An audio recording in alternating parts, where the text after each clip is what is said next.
예수님께서 십자가에 달리셨을 때 십자가의 의미가 무엇인가 하는 것에 대해서 하나님께서는 세 가지 초자연적인 현상으로 나타내 보여주셨습니다. 첫 번째는 정오부터서 오후 3시까지 온 땅이 어두움에 잠겼다고 했습니다. 그 의미가 무엇인가 하는 것은 우리가 지난 시간에 살펴보았습니다. 두 번째는 성소의 휘장이 위에서 아래로 찢어진 것입니다. 세 번째는 땅이 진동하며 바위가 터지고 무덤이 열려 죽은 자들이 살아난 사건입니다. 오늘은 십자가의 의미를 설명하는 이 초자연적인 현상의 두 번째와 세 번째 내용을 함께 상고하려고 합니다. 먼저 성소의 휘장이 위에서 아래로 찢어졌다는 말씀입니다. 이 사건은 우연히 발생한 것이 아니라 예수님의 죽음과 인과관계에 놓여 있습니다. 50절 말씀에 보면 예수께서 다시 크게 소리 지르시고 영혼이 떠나시니라 말씀합니다. 영혼이 떠나셨다는 것은 관용어죠. 죽었다는 말입니다. 그런데 예수님께서는 사람이 죽을 때 힘없이 스르르 기운이 빠져 죽는 그런 죽음이 아니라 크게 소리를 지르셨다라고 말씀합니다. 힘이 없이 죽으시는 것이 아니라 힘이 있고 외치시고 그리고 주님의 뜻대로 자기의 영혼을 맡기시는 거죠. 누가복음 기록에도 보면 누가복음 23장 46절에 예수께서 큰 소리로 불러 이르시되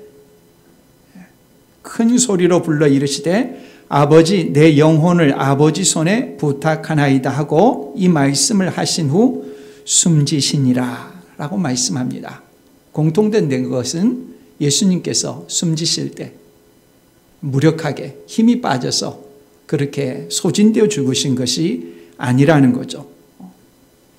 예수님께서 이렇게 숨지자마자 바로 나타난 현상이 오늘 말씀 51절입니다. 이에 성소 휘장이 위로부터 아래까지 찢어져 둘이 되고 라고 했습니다. 예수님의 죽으심과 성소 휘장이 찢어진 것이 서로 연관이 된다는 것이죠. 이에라고 번역한 내용은 원어에 보면 그리고 보라. 예수님의 죽으심이 어떤 의미로 나타나느냐, 해석되느냐, 하나님께서 스스로 그 의미를 보여주신 것이죠. 성소 휘장이 위에서 아래로 찢어진 것입니다. 과연 이것이 어떤 의미를 가질까요? 구약 성경에 오랜 시간 보여주고 실천했던 제사제도의 성취라는 것을 알려주는 것입니다. 먼저 이 성소와 성소 휘장에 대한 이해가 필요합니다. 이 성소는 성막의 한 부분이죠. 성막은 언제 처음 지었습니까? 이스라엘 백성이 출애굽한 다음입니다. 이스라엘 백성이 출애굽한 다음에 시내산에 이르렀죠.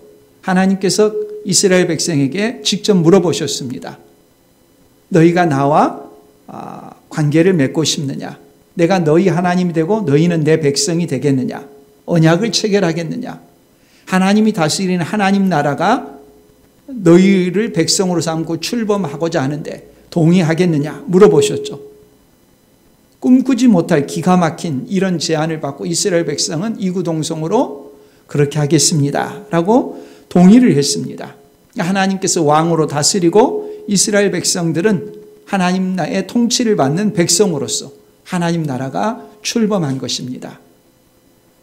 나라가 있으려면 법도가 있어야 됩니다. 어떤 질서, 어떤 통치 원리를 가지고 다스리는지 그런 법이 있어야 됩니다. 그 법이 출애굽기 20장부터 24장까지 보면 십계명과 그 십계명에 대한 간략한 설명입니다. 하나님께서 다스리고 다스리는 법도 그들에게 주셨습니다. 그런데 이 법을 이스라엘 백성들이 제대로 다 지킬 수 있느냐? 하나님께서 법을 주셨지만 이스라엘 백성이 이 법을 제대로 지키지 못할까 하나님께서 너무도 잘 아시죠.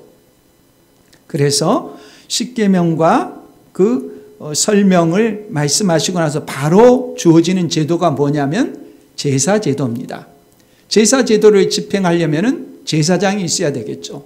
그래서 처음으로 아론을 대제사장으로 삼고 아론의 가문이 제사장 가문이 됩니다.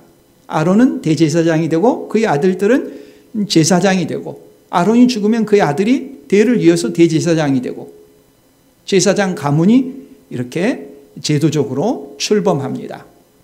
그리고 나서 이 제사를 드리는 제사 제도가 나타나게 되죠. 이스라엘 백성이 하나님의 법을 어겼을 때 틀림없이 어길 텐데 어떻게 하느냐? 성막을 짓고 성막에 나와서 제사를 지냄으로써 죄 용서를 받게 하는 그와 같은 제도를 마련해 주셨던 것입니다. 이 성막은 3단계의 구조를 이루고 있습니다. 성막에 들어가면은 누구나가 그 자리에 들어갈 수 있죠. 들어가서 자기가 지은 죄에 대해서 제물을 가지고 와서 그 제물에 안수를 하고 제물을 잡아서 제사장에게 주면 제사장이 그 피를 제단에 바치고 죄 용서를 구하는 그런 뜰이 있습니다. 개방된 공간이라고 할 수 있겠죠. 그 다음은 제사장만이 들어가는 성소가 있습니다. 이 성소는 여러분이 잘 아는 것처럼 성소 안에 3가지 내용물이 있죠. 북쪽에는 떡상이 있고 서쪽에는 분향단이 있고 남쪽에는 등잔대가 있죠. 북쪽에 있는 이 떡상은 우리식 표현이죠. 떡이 아니라 거기는 빵이 되겠죠. 안식일마다 들어가서 이스라엘 상징하는 12개의 떡을 진설하죠. 그래서 진설병 상, 좀 생소한 표현이죠. 떡을 진설한다. 이스라엘 상징하는 12떡을 안식일마다 새 것을 진설하고 있던 떡은 가지고 와서 제사장이 먹고, 그 다음에 남쪽에 있는 등잔대에는 저녁에 가가지고 등잔불을 켜고 아침이면 다시 들어가가지고 등잔불에 있는 등잔 심지를 정리하고 밤새 등잔을 켰죠. 그 서쪽에 있는 지성소 바로 앞에 있는 분향단은 저녁에 그 등잔불을 켜러 갈 때 분향을 하고 또 아침에 등잔 심지를 정리하러 들어갈 때 다시 한번 또 분향을 하고 이런 식의 구조로 되어 있죠. 이렇게 성소가 있고 그 다음에 휘장이 있고 그 다음에 지성소. 지성소라는 말은 성소 중의 성소, 지극히 거룩한 성소, 가장 거룩한 장소, 그런 의미죠. 이 성소와 지성소를 가르는 휘장에 대해서 성경에 보면은 출애굽기 26장 31절 이하에 이렇게 설명합니다. 너는 청색, 자색, 홍색 실과 가늘게 꼰 배실로 짜서 휘장을 만들고 그 위에 그룹들을 정교하게 수놓아서, 그룹이라는 것은 영어 그룹이 아니죠. 그 체루빔이라고 해서 천사들 가운데 한 그런 명칭입니다. 그룹들을 정교하게 수놓아서 금 갈고리를 네 기둥 위에 늘어뜨리되 그 네 기둥을 조각목으로 만들고 금으로 싸서 네 은 받침 위에 둘지며 그 휘장을 갈고리 아래에 늘어뜨린 후에 증거궤를 그 휘장 안에 들여 놓으라. 그 휘장이 너희를 위하여 성소와 지성소를 구분하리라. 이 성소와 지성소를 구분하는 휘장이 있습니다. 그 휘장이 어떤 식으로 만들어지고 어떻게 어떤 용도로 쓰느냐 하는 것을 말씀합니다. 그리고 너는 지성소에 있는 증거궤 위에 속죄소를 두고, 이 지성소 안에는 한 가지 물건이 있는데 성물이 있는데 그건 증거궤입니다. 증거궤라는 말은 다른 말로 하면은 언약궤라고도 하고 법궤라고도 하죠. 이 안에 십계명 돌판이 있기 때문이죠. 물론 다른 것도 있지만 주된 것이 십계명 돌판이죠. 증거궤 위에 속죄소를 두고라고 했습니다. 증거계에 뚜껑을 일컬어서 뚜껑이라고 부르지 않고 고유한 명칭을 부여했는데 그 명칭이 속죄소입니다. 35절 그 휘장 바깥 북쪽에 상을 놓고 남쪽에 등잔대를 놓아 상과 마주하게 할지며 라고 말씀합니다. 이 속죄소를 우리가 이제 주목해 봐야 되는데요. 이 속죄소에 일어나는 일이 핵심입니다. 속죄소는 이 출애굽기 본문에 보면 난하주에 뭐라고 되어 있냐면 시은좌라는 명칭이 있습니다. 이 시은좌라고 하는 명칭은 마르틴 루터가 독일어로 번역을 하면서 그나데 슈툴이라고 하는 명칭으로 번역을 했습니다. 영어에서는 mercy seat라고 되어 있죠. 자비를 베푸는 자리, 은혜를 베푸는 자리, 은혜의 자리라는 말입니다. 법궤의 뚜껑을 고유한 명칭으로 속죄소라고 명칭을 붙였는데 이 속죄소는 은혜를 베푸는 자리다는 말씀입니다. 이 성소에는 제사장이 매일 들어갈 수 있는데 또 매일 들어가야만 하는데 지성소에는 1년에 단 하루만 들어갈 수 있죠. 7월 10일 대속죄일입니다. 다른 누구도 들어갈 수 없고 오직 대제사장만이 들어갑니다. 그 유대인들은 이와 관련된 자세한 요마라든지 그러한 그 규례가 있습니다. 대제사장은 실수하지 않기 위해서 대속죄일 전날 아예 잠을 안 잔다고 그러죠. 그리고 계속해서 예행 연습을 합니다. 그날 있을 일들을 계속 반복해서 실수하지 않도록 아주 철저히 주의를 기울인다고 그러죠. 공식적으로 이스라엘 백성들은 1년 가운데 단 하루 금식을 하도록 되어 있는데 하나님께서 금식을 정하신 공식적인 하루가 있죠. 바로 7월 10일 대속죄일입니다. 이 날은 대제사장이 평소에는 화려한 대제사장의 예복을 입는데 속죄일 이날만은 세마포 옷을 입습니다. 세마포 옷은 언제 입습니까? 장례 때 수의이지 않습니까?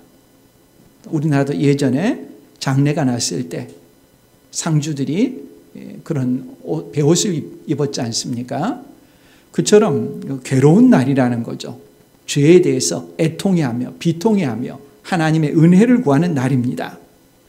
이 속죄일에 어떤 일이 일어나느냐 하는 것을 이제 레위기 16장에 그 내용들이 집약해서 나오는데요. 이 레위기 16장에 보면은 이 날에 일어나는 일들을 백성들이 깨닫도록 하기 위해서 2마리의 염소를 준비해서 이 2마리의 염소를 통해서 하나님께서 보여주십니다. 한 마리의 염소는 여호와를 위하여 이 2마리의 염소를 준비한 다음에 제비를 뽑습니다. 제비를 뽑아서 각 염소의 용도를 정합니다. 한 염소는 여호와를 위하여라고 하는 명칭이 부여된 염소고 또 한 마리의 염소는 아사셀을 위하여라고 하는 이름이 부여된 염소입니다. 아사셀이라는 말은 성경 그것도 레위기 16장 난하주에 보면은 내보내는 염소 이렇게 표현이 됩니다. 우리가 흔히 쓰는 말 가운데 희생양이라는 말이 있지 않습니까? 희생양이라는 말이 바로 아사셀 염소입니다. 영어로 하면 스케이프고트, 희생 염소죠. 우리는 희생양이라고 쓰고 있지만요.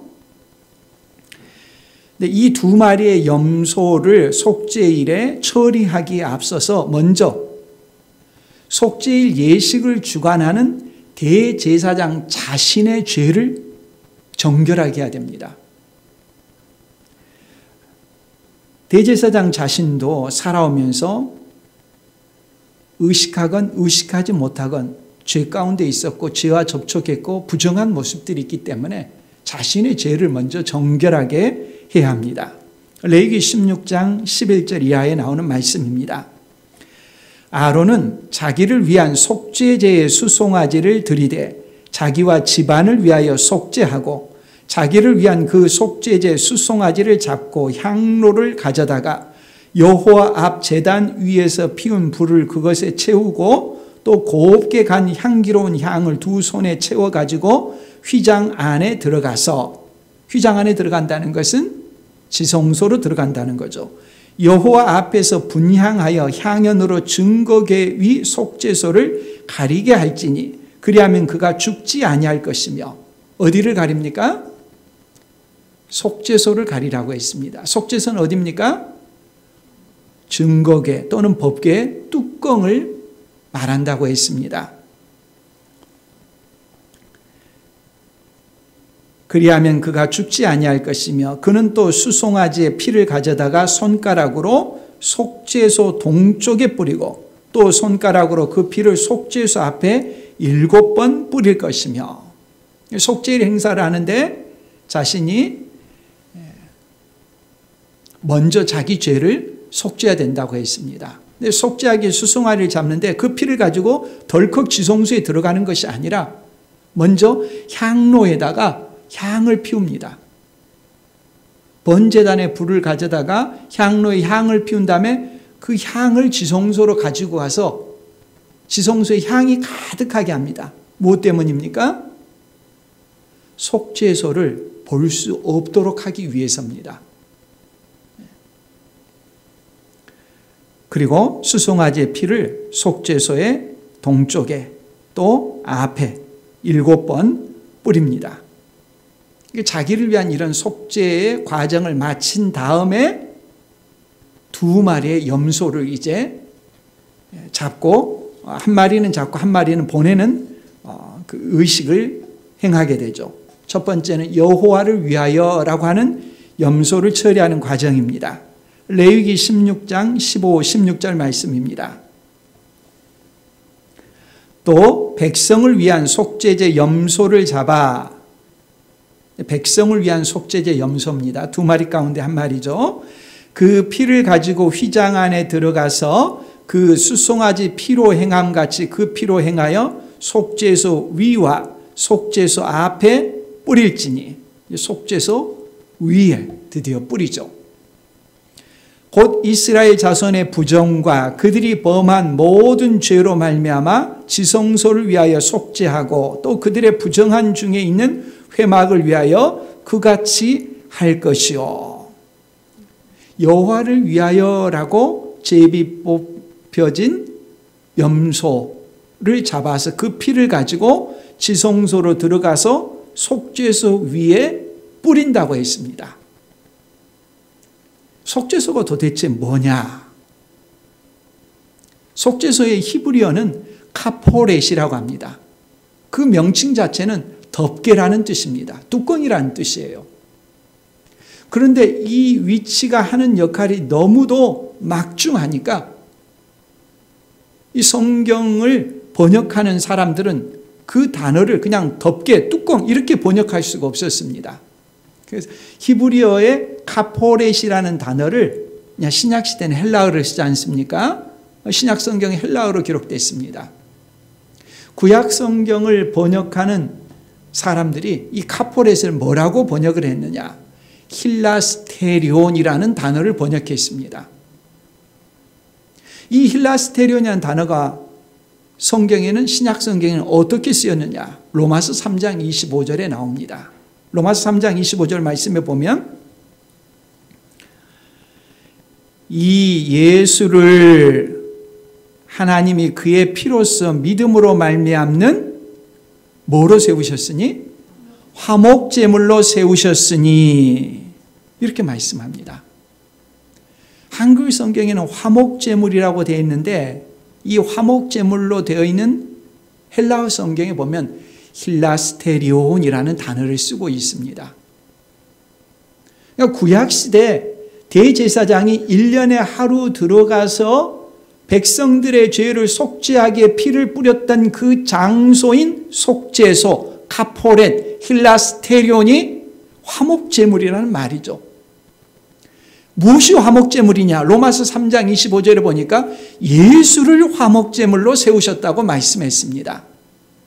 그러니까 구약시대 이스라엘 백성들이 자신들의 죄를 죄 씻음 받기 위해서, 용서를 구하기 위해서 1년에 한 번 대속죄일 날 그 피를 뿌렸던 장소가 뭐냐? 예수 그리스도의 십자가라는 거죠.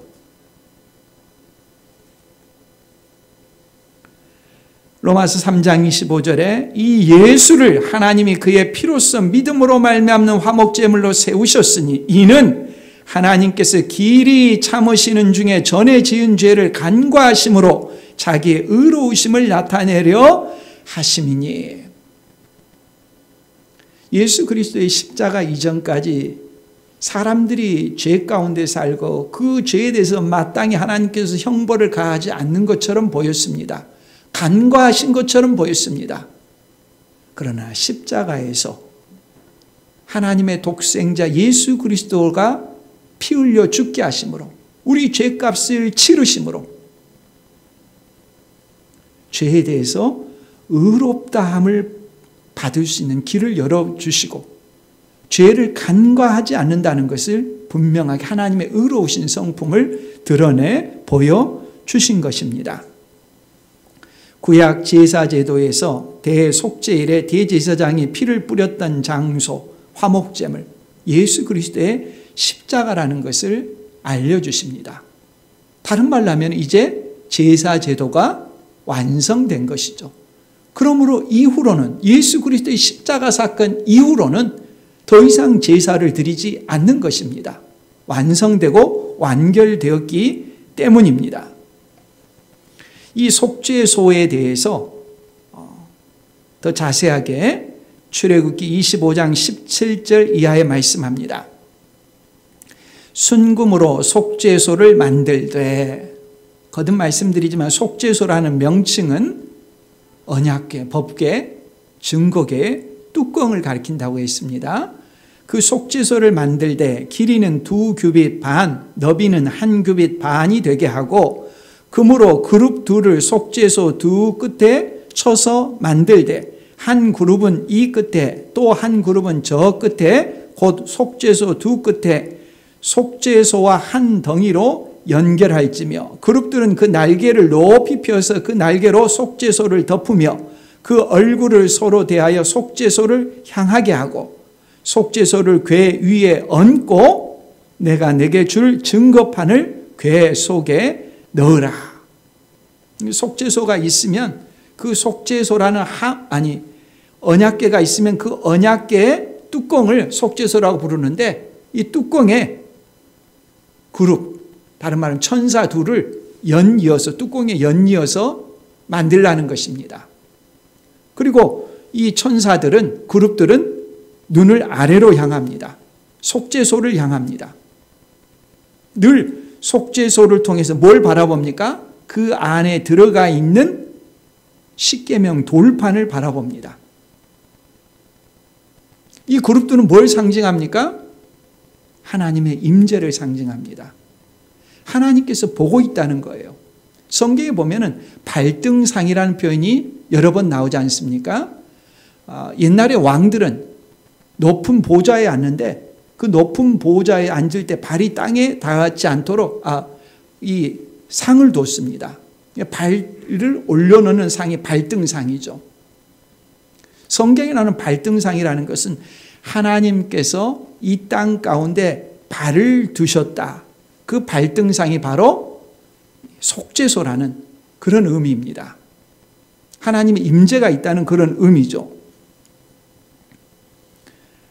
이 속죄소는 22절에 보면 거기서 내가 너와 만나고 라고 했습니다. 속죄소에서 하나님께서 이스라엘 백성들을 만나시겠다고 말씀합니다. 그럼 큰일입니다. 왜 그렇습니까? 하나님께서 속죄소를 바라보면 그 안에는 십계명 돌판이 있어요. 이 십계명 돌판은 우리가 하나님의 백성으로 살아가야 될 법도를 말씀하신 것입니다. 그 법도를 어기는 사람에 대해서는 하나님께서 통치자로서 가만두시면 안 되겠죠. 세상에 십계명을 지키는 사람이 누가 있습니까? 지키지 않으려고 해서 못 지키는 것이 아니라 십계명의 내용들은 우리가 죄인이라는 것을 가르쳐주는 그런 역할을 하죠. 십계명대로 살고자 하지만 우리가 연약해서 그대로 살지 못하는 그런 모습들 너무도 많지 않습니까? 하나님께서 우리를 바라보시면 우리가 죄인으로서 영원한 심판을 받아야 된다는 그런 결론에 이르게 되죠. 22절 말씀, 거기서 내가 너와 만나고, 끔찍한 일입니다. 우리의 죄가 드러나기 때문입니다. 속죄소 위 곧 증거궤 위에 있는 두 그룹 사이에서 내가 이스라엘 자손을 위하여 내게 명령할 모든 일을 내게 이르리라. 하나님께서 임재하셔서 그 자리에서 모세에게 또 하나님의 백성들에게 말씀하시겠다는 것입니다. 하나님께서 내려다보시는 이 속죄소, 하나님의 통치의 법인 십계명, 우리의 죄를 계속해서 고발합니다. 이것이 우리의 실상입니다. 그런데 이 자리에 어떤 일이 일어납니까? 속죄일에 피를 뿌리는 것입니다. 피가 덮어버립니다. 십계명 돌판을 피가 덮어버립니다. 우리의 죄를 고발하는 그 모든 고발들을 그 피가 덮어버립니다. 우리가 지나온 삶 가운데 있었던 하나님의 말씀에 대한 불순종과 알고 짓고 모르고 짓고 지었던 그 모든 죄들을 예수 그리스도의 십자가가 다 덮어버리고 하나님의 진노가 우리에게서 떠나간다는 말씀입니다. 이렇게 대속죄일에 두 염소 가운데 여호와를 위하여라고 하는 염소가 어떤 일을 하는가 하는 것을 우리에게 알려주시고, 또 한 마리 염소가 있죠. 아사셀을 위하여라고 하는 염소입니다. 대속죄일에 지성소에 일어난 일이 어떤 의미를 갖느냐 하는 것을 이 아사셀을 위하여라는 염소를 통해서 우리에게 가르쳐 주십니다. 레위기 16장 21절 22절 말씀입니다. 이 지성소에 들어가서 그렇게 피를 뿌리고 나서 아론이 나옵니다. 그리고 나서 아사셀을 위하여라는 염소에게 가서 아론은 그의 두 손으로 살아있는 염소의 머리에 안수하여 이스라엘 자손의 모든 불의와 그 범한 모든 죄를 아뢰고 그 죄를 염소의 머리에 두어 미리 정한 사람에게 맡겨 광야로 보낼지니 염소가 그들의 모든 불의를 지고 접근하기 어려운 땅에 이르거든 그는 그 염소를 광야에 놓을지니라 했습니다. 대제사장 아론이 그 아사셀을 위하여 염소에다가 두 손을 얹고 이스라엘 백성이 지난 한 해 동안 지었던 모든 죄를 고백하고 나면은 정해진 사람이 그 아사셀 염소를 가지고 광야로 나가가지고, 예루살렘과 광야는 아주 가까운 거리라고 그러죠. 가까운 거리로 가가지고 낭떠러지에서 떨어뜨려서 죽는 것을 확인한다고 합니다. 설사 살아남아도 사나운 짐승의 밥이 되겠죠. 이 그림을 통해서 보여주는 건 뭡니까? 백성들의 죄가 전가되었다는 것을 보여주려고 하는 것입니다. 죄가 옮겨갔다는 것을, 대속죄일에서 지성소 안에서 일어난 일이 무슨 일인가 하는 것을 구체적인 그림으로 하나님께서 우리에게 보여주시는 것입니다. 예수 그리스도의 십자가에 내 죄가 옮겨갔다는 것입니다. 전가되었다는 것입니다. 나를 대신해서 예수님께서 내 죄의 형벌을 받으셨다는 것입니다. 그 십자가 사건의 의미인 것입니다. 구약시대 속죄일은 그림자이고 실체는 예수 그리스도의 십자가입니다. 구약의 대제사장은 자신도 죄인이기 때문에 자기의 죄를 먼저 속죄하는 과정을 거쳤지만 예수님은 그럴 필요가 없으셨습니다. 예수님은 죄 없으신 분이죠. 동정녀 마리아에게 태어나서 아담으로부터 지었던 모든 원죄가 차단되셨고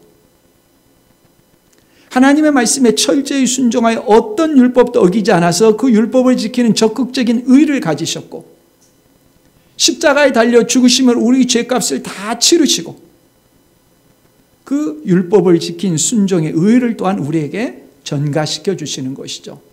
우리 모두를 하나님께서 보실 때 예수 그리스도를 믿는 사람은 하나님 보시기에 어떤 사람입니까? 속죄소에 뿌려진 피를 통해서 예수 그리스도의 피를 통해 우리를 보기 때문에 우리는 의로운 자가 되는 것이죠.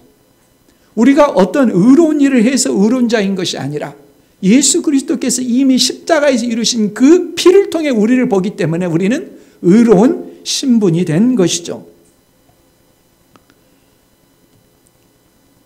성소와 지성소를 가르는 휘장은 아무나 하나님께 나아갈 수 없다는 중대한 장벽이었습니다. 오직 대제사장만 속죄일에 피를 가지고 들어갔습니다. 그런데 이 휘장이 위에서 아래로 찢어져 버렸습니다. 특별히 이 제사 제도에 대해서 자세한 설명을 하는 것이 성경 가운데 히브리서이죠. 이 히브리서에 보면은 유대인들이 예수 그리스도를 믿고 하나님의 자녀가 됐다 시간이 지나면서 다시 제사 제도에 대한 매력을 느끼면서 이렇게 유대교로 회귀하려고 하는 사람들이 생겨났습니다. 그때 히브리서를 통해서 제사 제도가 완전히 완결됐다. 돌아갈 필요가 없다. 그걸 설명하는 것이 히브리서지 않습니까? 히브리서 9장 23절 이하의 말씀입니다. 23절부터 28절 말씀까지 한 절씩 교독하겠습니다.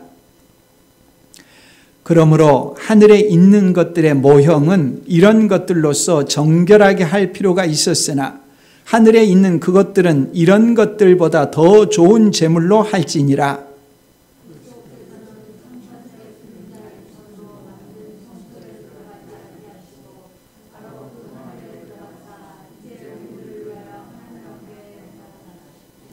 대제사장이 해마다 다른 것의 피로써 성소에 들어가는 것 같이 자주 자기를 드리려고 아니하실지니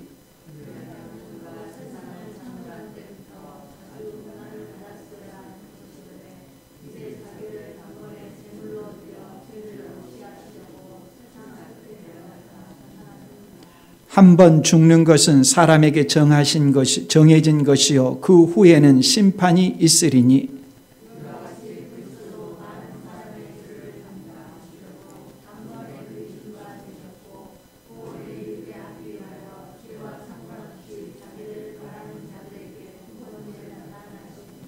아멘. 세상에 있었던 이스라엘 백성이 제사를 드렸던 성막 또 성전은 그림자였습니다. 진정한 실체는 뭡니까? 예수 그리스도께서 하늘의 성소에 직접 들어가신 것입니다. 영원 단번에 이 모든 일을 십자가에서 이루셨다는 말씀입니다. 예수님께서 십자가에 달려 죽으실 때 뭐라고 하셨습니까? 요한복음에 보면 다 이루었다 했습니다. 제사제도의 모든 목적이 예수 그리스도의 십자가에 달려 죽으심으로 완결되어진 것입니다. 예수님께서 하늘 성소에 들어가 자신을 제물로 단번에 드리심으로 일어난 일, 그걸 보여주는 것이 휘장이 찢어진 것입니다.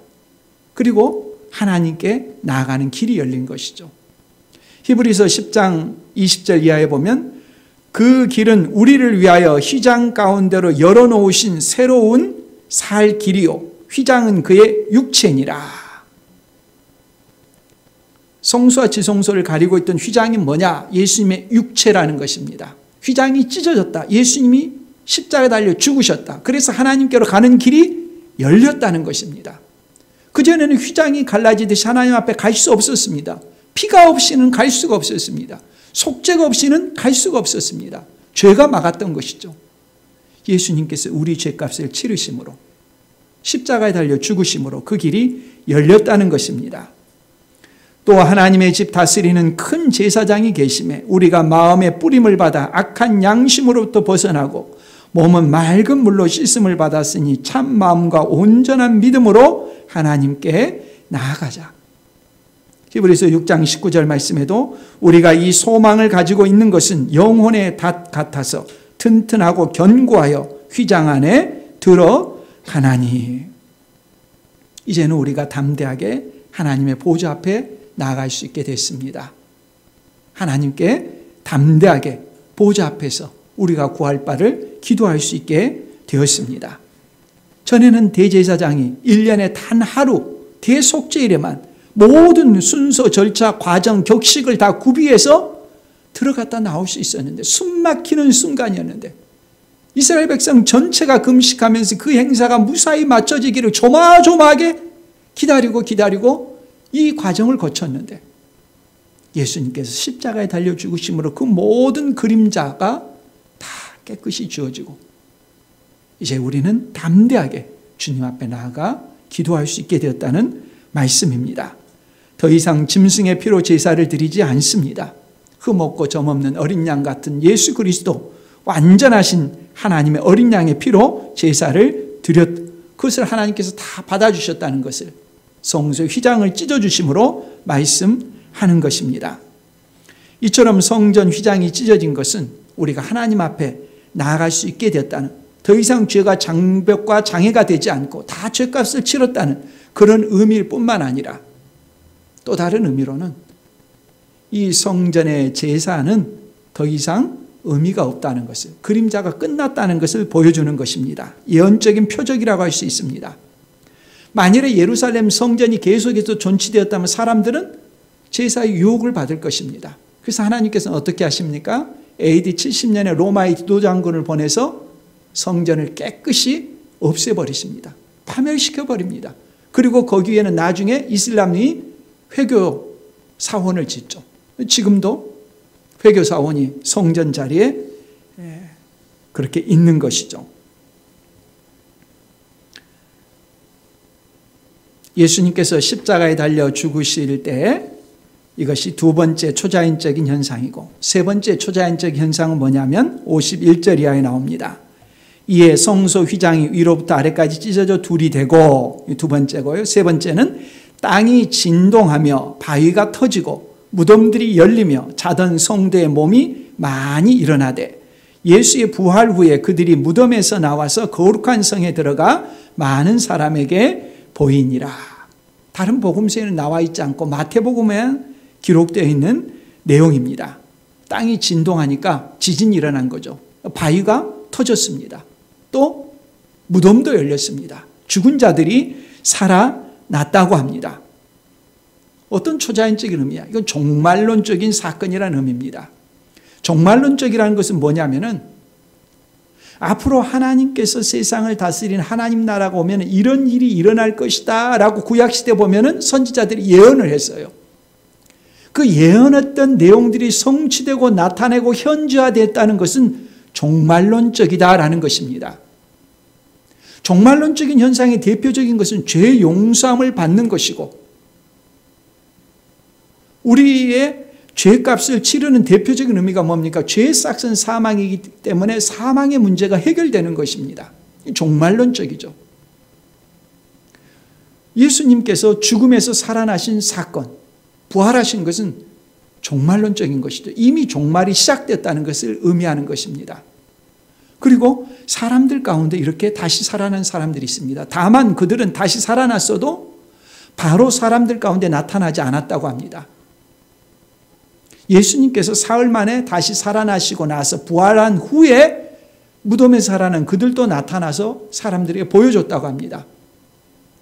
아마 이 사람들은 야이로의 딸이 살아난 것이나 나사로의 딸이 살아난 것과 다를 것 같습니다. 야이로의 딸이 살아나고 과부의 아들이 살아나고 또 나사로가 살아난 이 세 명의 예수님 공생애 동안 살아난 사람들은 일상의 삶으로 돌아가서 그들의 생애를 살다가 다시 죽었죠.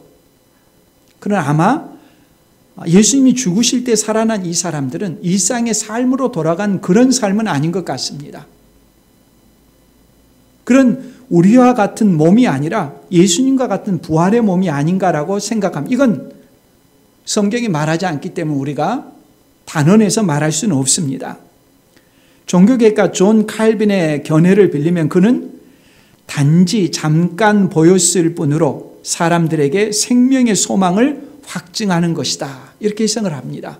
저는 그 해석이 타당하다고 생각을 합니다. 성경이 이렇게 짧게 말하고 있기 때문에 우리는 그 의미를 다 알지 못하지만 분명히 종말론적인 현상으로서 죄값인 죽음에 대해서 처리가 되었다는 것을 보여주는 것이라고 생각합니다. 첫 열매들인 거죠. 장차 우리가 이 세상에서 다 죽고 흙으로 돌아간 다음에 주님이 다시 세상에 오실 때 우리 모두가 흙으로부터 다시 부활할 것에 대해서, 부활의 몸을 가질 것에 대해서 미리 몇 사람을 통해서 보여주는 것이라고 할 수 있습니다. 이것이 초자연적인 예수님의 죽음에 대해서 설명하는 세 가지 현상입니다. 이 현상에 대해서 사람들이 어떻게 반응할까요? 전에는 조롱했지 않습니까? 54절에 보니까 백부장과 및 함께 예수를 지키던 자들이 지진과 그 일어난 일들을 보고 심히 두려워하여 이르되 이는 진실로 하나님의 아들이었도다 하더라. 전에는 조롱했는데 하나님의 아들이 왜 이렇게 무력하느냐? 그리스도면 내려와 봐라. 조롱했었는데 정오부터 3시간 어둠이 깔리고 휘장이 찢어지고 지진이 일어나서 바위가 터지고 하는 그런 현상을 보면서 이건 단순한 자연현상이 아니다. 그 놀라움으로 사람들이 고백했던 것이죠. 모든 사형 과정을 집행했었던 책임자였던 백부장이 이는 진실로 하나님의 아들이었도다 고백했죠. 그뿐이 아니었습니다. 십자가에 다른 증인들의 목록이 나옵니다. 놀랍게도 전부 다 여인들입니다.